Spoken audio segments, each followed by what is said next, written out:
Everyone, बच्चे आज हम लोग डिस्कस करेंगे डे 10 नीट डायरेक्ट का रिप्रोडक्टिव हेल्थ का सेकंड टॉपिक है population explosion and birth control, है ना बच्चे। ये बता रहा है इसमें कि हम लोग कैसे क्या कर सकते हैं। ये वाला टॉपिक तो हमने पढ़ लिया था, ये देखना था step to combat population growth. ठीक है, स्टेप्स टू कम्बैट होता है प्रिवेंट करना, पॉपुलेशन को कैसे हम कंट्रोल कर सकते हैं। ठीक है, यूजिंग न्यूमरस वे टू कॉन्ट्रासेप्शंस, बहुत सारे कॉन्ट्रासेप्शन मेथड हम यूज़ कर सकते हैं। Educating individual about the disadvantages having a big families के क्या डिसएडवांटेजेस हैं। Increasing both male and female marriageable age को हमने कंट्रोल करना है, इंक्रीज़ करना है उसको, एज को, मैरिजेबल एज को इंक्रीज़ करना है। Providing an incentive to parents with 1 or 2 childrens, अगर कोई भी पेरेंट 1 या 2 चिल्ड्रन प्रोड्यूस करते हैं तो उनको हम इंसेंटिव गवर्नमेंट की तरफ से दें। ठीक है, an ideal way to controlling the population is the use of contraceptive. ठीक है बच्चे, कॉन्ट्रासेप्टिव्स क्या होते हैं बच्चे? These are come in form pills and many other forms that prevent fusion of egg and sperms, hence the pregnancy, है ना। क्या होता है बच्चे कि इंटरकोर्स के टाइम्स में एग और स्पर्म्स के कांटेक्ट को कंट्रोल करते हैं कॉन्ट्रासेप्टिव पिल्स जो होते हैं, फर्टिलाइजेशन नहीं होने देते हैं। An ideal contraceptive should have following feature, user friendly, effective होती है, नो साइड इफेक्ट हैं, है ना। और दूसरा इजीली अवेलेबल है, रिवर्सेबल भी है, ऐसा नहीं है कि यूज़ करने के बाद दोबारा से आप न्यू यंग वन प्रोड्यूस नहीं कर सकते हैं। No way interfere with sexual desires and sexual act. ठीक है, contraceptive are divided into following method, कुछ नेचुरल मेथड हैं, पीरियोडिक एब्सिस्टेंस कल हमने पढ़ा था बच्चे। ठीक है, फिर हमारे पास क्या होते हैं, क्वाइटस इंटरप्टस, इलेक्ट्रेशनल एमिनोरिया, और फिर बेरियर मेथड है like condoms, that is Nirodh. And females में क्या होगा, फीमेल कॉन्डम्स होते हैं, ठीक है, जिनको हम डायफ्राम्स बोलते हैं, diaphragm, cervical caps and vaults, right.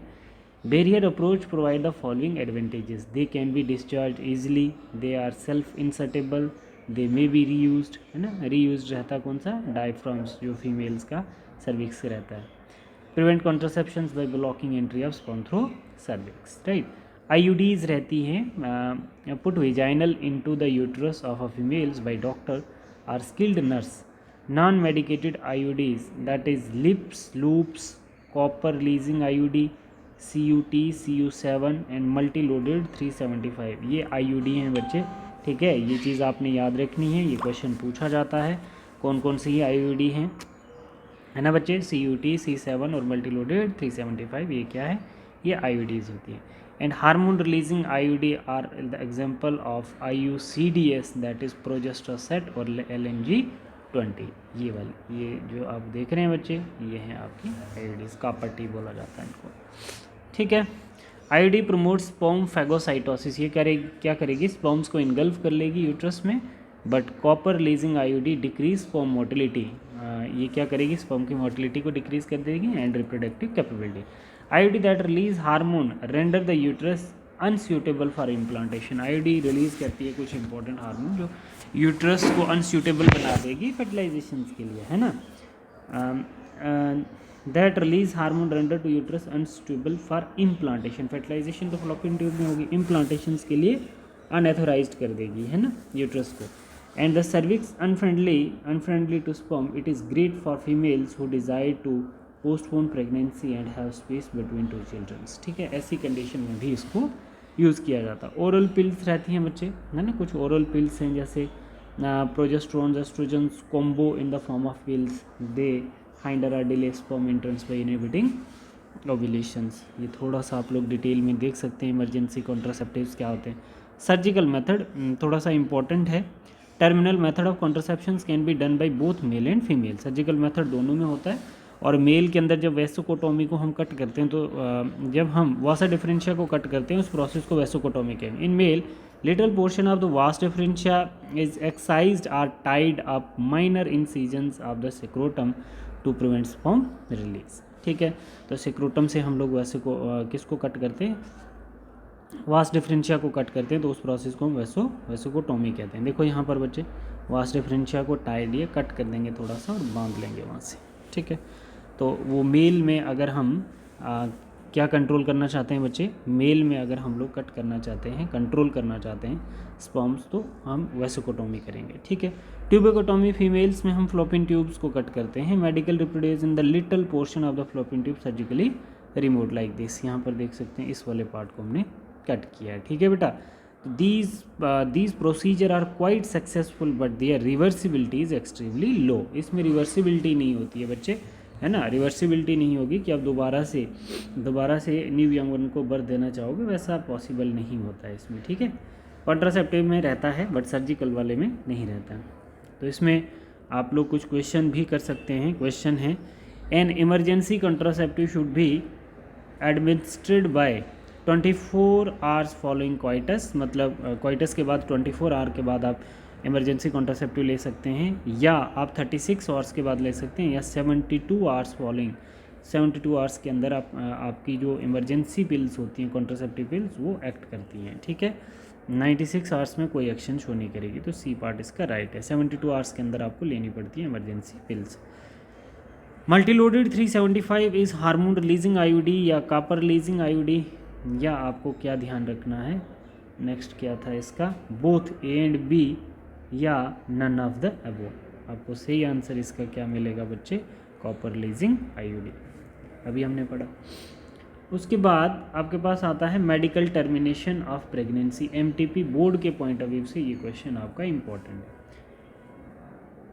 Induced abortion भी कहते हैं, refer to the voluntary termination of pregnancy before full term, ये डेफिनेशन है एमटीपी की। देखो बच्चे, बेसिकली होता क्या है, फुल टर्म 9 मंथ से पहले ही अगर आप बच्चे को अबॉर्ट करवा देते हैं तो उसको मेडिकल टर्मिनेटिंग प्रेगनेंसी बोला जाता है। It contribute significantly to population reduction by terminating unwanted pregnancy. Population को कंट्रोल करने के लिए एमटीपी को प्रोसेस में किया जाता था। ठीक है बच्चे, MTP was legalised in India 1971 with various restrictions to avoid to abuse such indiscriminate and unlawful female foeticides. ठीक है, जैसे क्या हो गया बच्चे, एमटीपी 1971 में गवर्नमेंट ऑफ इंडिया के द्वारा लीगलाइज्ड कर दी गई क्योंकि पॉपुलेशन को कंट्रोल करना था। इस कंडीशंस में बहुत ज़्यादा अनलॉफुल फीमेल फिटिसाइड्स होना शुरू हो गए थे, क्योंकि क्या करते थे, लोगों को लगता था कि मेल चाइल्ड चाहिए, फीमेल तो नहीं चाहिए होती है, तो जब फीमेल उनको नहीं चाहिए होती है तो उसका अबॉर्ट करवा देते थे और फीमेल फिटिसाइड्स उसी को बोला जाता था।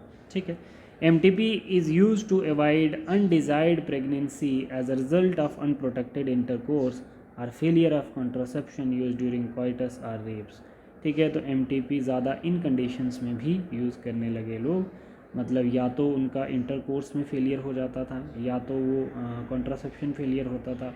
ठीक है, या इंटरकोर्स अनप्रोटेक्टेड हो गया, तो उस कंडीशन में या रेप वाली कंडीशन में, है ना, तो उसमें भी एमटीपी जो थी वो पब्लिक बहुत ज़्यादा कर रही थी। तो उससे भी क्या होने लगा, दोनों हेल्थ पे, बच्चे की हेल्थ पे भी और मदर की हेल्थ पे भी इफेक्ट पड़ने लगा। When continuing the pregnancy might be detrimental to the mother or baby. ठीक, during the first trimester up to 12 week of the pregnancy MTP is regarded reasonable safe. MTP in the second trimester are much risky. तो आप अगर क्या करते हैं, medical termination pregnancy first week में करते हैं तो सेफ़ है, बट अगर आप लेट करते हैं तो वो ज़्यादा ही क्या रहता है, फिर अनसेफ हो जाता है मदर के लिए। MTP was legalised in India in which of the following year, तो आपने अभी पढ़ा 1971 में पढ़ा बच्चे। MTP can performed safely in which of the following trimester, तो फर्स्ट ट्राइमेस्टर में सेफली होती है, सेकेंड ट्राइमेस्टर में थोड़ा रिस्क रहता है बच्चे। फिर हमारे पास बचता है सेक्सुअल ट्रांसमिटेड डिजीज़, तो इसमें याद रखना है इसकी type, sexually transmitted illness, venereal disease VD or reproductive tract infection referred to as disease or infection spread by sexual contact। ये इसके अलग अलग नाम याद रखने, कौन कौन सी होती हैं बच्चे, सेक्सुअली ट्रांसमिटेड डिजीज़ आप लोग बता सकते हैं बच्चे, जैसे गोनोरिया, आगे बच्चे syphilis, genital herpes, chlamydiasis, genital wart, trichomoniasis, hepatitis B and AIDS are among prevalent STD. ठीक है बच्चे, तो इन सेक्सुअल ट्रांसमिटेड डिजीज़ से हमें बचने की ज़रूरत हो। तो इन सभी डिजीज़ में से क्या बता रहा है, AIDS are among prevalent STD. AIDS जो था वो सबसे ज़्यादा डिजीज़ क्या होती थी, मोस्ट कॉमन और वाइड स्प्रेड डिजीज़ थी। ठीक है, तो बाकी भी ये क्या है, सेक्सुअल ट्रांसमिटेड डिजीज़ हैं, बट ज़्यादा से फैलने वाली एड्स वाली डिजीज़ थी। Hepatitis B and HIV can also be transferred by sharing injections, needles or surgical equipments with infected individual, blood transfusions from infected mother to fetus, ऐसे इसके फैलने के होता है। ठीक है, with the exception of genital herpes, HIV and hepatitis B are totally curable if discovered and treated early। ठीक है बच्चे, क्या बता रहा है, HIV and hepatitis B are totally curable if discovered and treated early. ठीक है बच्चे, STD must be detected and treated as soon as possible, otherwise they can be lead to pelvic inflammatory disease। pelvic inflammatory disease हो जाएगी अगर आप जल्दी से इसको ट्रीट नहीं करेंगे। एबॉर्शन हो जाएंगे बच्चे, आप चाहेंगे प्रेगनेंसी बट हो नहीं पाएगी। स्टिल बर्थ या बच्चा पैदा होने से पहले मर जाएगा। एक्टिक प्रेगनेंसी, एक्टोपिक प्रेगनेंसी का मतलब होता है कि फ्लोपिन ट्यूब्स में फर्टिलाइजेशन होगी और यूट्रस में न इम्प्लांट करके कहीं और बच्चा इम्प्लांट हो जाएगा, उसको हम एक्टोपिक प्रेगनेंसी कहते हैं। ठीक है। इनफर्टिलिटी, इनफर्टिलिटी हो सकती है मतलब मेल या फीमेल जो होंगे दोनों को स्पर्म्स नहीं बन पाएंगे, इनफर्टाइल होंगे। Cancer of the reproductive system, reproductive system में कैंसर हो सकता है। They can be prevented by avoiding sex with unknown या मल्टीपल पार्टनर से सेक्स अवॉइड करना है। Use of condom if having some uneasiness then consulting a doctor. अगर आपको अच्छा नहीं लगता है तो आप डॉक्टर से कंसल्ट भी कर सकते हैं। देखो, अनडिटेक्टेड STD कैन लीड भी क्या होगा बच्चे, स्टिल बर्थ, एबॉर्शन, इनफर्टिलिटी। डी अभी पढ़ा हमने बच्चे ये question. Which of the following STD can not be cured at all, इसमें से किसको आप क्योर नहीं कर सकते हैं, genital herpes, HIV and hepatitis B. Which of the following STD can not be cured at all. ठीक है, तो ऑल ऑफ द अबव आ जाएगा। ठीक है। इनफर्टिलिटी वाला आप लोग देखेंगे कॉन्सेप्ट क्या है। असिस्टेड रिप्रोडक्टिव टेक्नोलॉजी बहुत इंपॉर्टेंट है बच्चे। असिस्टेड रिप्रोडक्टिव टेक्नोलॉजी से क्वेश्चन आते हैं और आपने ध्यान भी रखना है। Infertility, infertile couple are those who are unable to reproduce offspring despite unprotected sex, मतलब अनप्रोटेक्टेड सेक्स करने से भी नवयुवकों को बर्थ नहीं दे सकते हैं।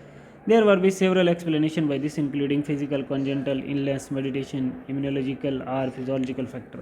Infertile couple will help to bear children using specific treatment known as assisted reproductive technology. इन लोगों के लिए एक assisted reproductive technology है that is known as in vitro fertilization. Test tube baby program involve fertilization outside the body followed by the embryo transfer. ठीक है। The ovum from the wife या donor, sperm from the husband or donor are collected and fertilized laboratory settings. ठीक है, एक तो ये हो गया क्या, in vitro fertilizing. For further development zygotes are early embryo 8 blastomere transfer into the fallopian tube. फिर क्या करते हैं, उसको ट्रांसफ़र कर देते हैं फीमेल की फ्लोपिन ट्यूब्स में। ठीक है, एम्ब्रियो बनाने के बाद, मतलब 8 सेल ब्लास्टोमियर के एम्ब्रियो को, ये नीट का क्वेश्चन है। फिर मदर में हम लोग ट्रांसप्लांट कर देते हैं 8 सेल्ड एम्ब्रियो तक, फिर उसके बाद उसमें वो बच्चे को नरिश करेगी। जिफ्ट क्या था, zygote intra fallopian transfer in embryo more than 8 blastomere इंट्रायूट्राइनल।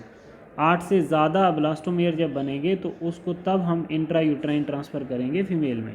ठीक है, और 8 से कम ब्लास्टोमियर में हम लोग क्या कर देंगे बच्चे, उसको हम क्या बोलते हैं, उसको हम बोलते हैं बच्चे इन विट्रो फर्टिलाइजेशंस। ठीक है बेटा। और IUT जो है after 8 blastomeres transfer to the female, ये डायरेक्ट यूट्रस में हम लोग ट्रांसफ़र कर देते हैं। Gamete intrafallopian transfer, GIFT, transfer of gamete from donor into fallopian tubes of the another female who does not produce an egg. ठीक है, ये बता रहा है बच्चे कि गिफ्ट किसके लिए होता है बच्चे, गैमेट इंट्राफ्लोपिन ट्रांसफर, मतलब ये उसके लिए transfer of gametes from donor, donor से हमने गैमेट्स ट्रांसफ़र करना है into the fallopian tubes of another female, दूसरी फीमेल में who does not produce egg, वो फीमेल जो एग प्रोड्यूस नहीं कर सकती है। ठीक है। दूसरा, intracytoplasmic sperm injection, specialized laboratory process from the embryo in which sperm is directly inserted into ovum, है ना। जैसे 60 ईयर के एज के लोग हो जाते हैं, स्पर्म्स तो है बट वो ओवम को फर्टिलाइज नहीं कर सकते हैं, तो डायरेक्ट इंजेक्शन से ही करते हैं। Artificial insemination, infertility cause which of the following males pose to unable to generate healthy sperms are treated with this treatment. This method, donor sperm is intentionally delivered into the female vagina or uterus by IUI, इसको बोलते हैं इंट्रायूट्राइनल insemination. ठीक है बेटा। ठीक है। Which of the following about GIFT, GIFT के लिए आप बताएंगे बच्चे, that is zygote are early embryo of the blastomere is transfer into the fallopian tubes. ठीक है बेटा। नेक्स्ट आपका बता था IVF technique include, IVF technique include क्या है बच्चे, गिफ्ट है और AI है, ऑल ऑफ दीज है, या IUT है। गिफ्ट क्या है बच्चे, इन विट्रो फर्टिलाइजेशन जो है वो किसके लिए, IVF किसके लिए है, वो है आपकी एक टेक्निक इंट्रायूट्राइनल ट्रांसफर से। ठीक है बेटा। तो ये कुछ क्वेश्चन हमने किए, ये एक बारी रीड करना बच्चे। ये समरी है इसकी पूरी लाइन टू लाइन। अगर यहाँ से यहाँ तक आप याद रखेंगे तो आपके क्वेश्चन सभी बन जाएंगे बच्चे। तो इसको अच्छे से रीड भी करना है यहाँ तक, ठीक है। तो बाकी इसके क्वेश्चन आप लोग कर सकते हैं। ये देखो इसका रिप्रोडक्टिव हेल्थ का माइंड मैप है बच्चे। ये कुछ क्वेश्चन है, एक बार इसको आप लोग रीड करेंगे बच्चे, बहुत हेल्प करेंगे आपको ये, ठीक है। Point to point assessment question on male client history, physical exam of male client, contraception, HIV and AIDS, sexual transmitted infection disorders, ये सारी चीज़ें आप लोग डिस्कस करेंगे, ठीक है बच्चे। Thank you.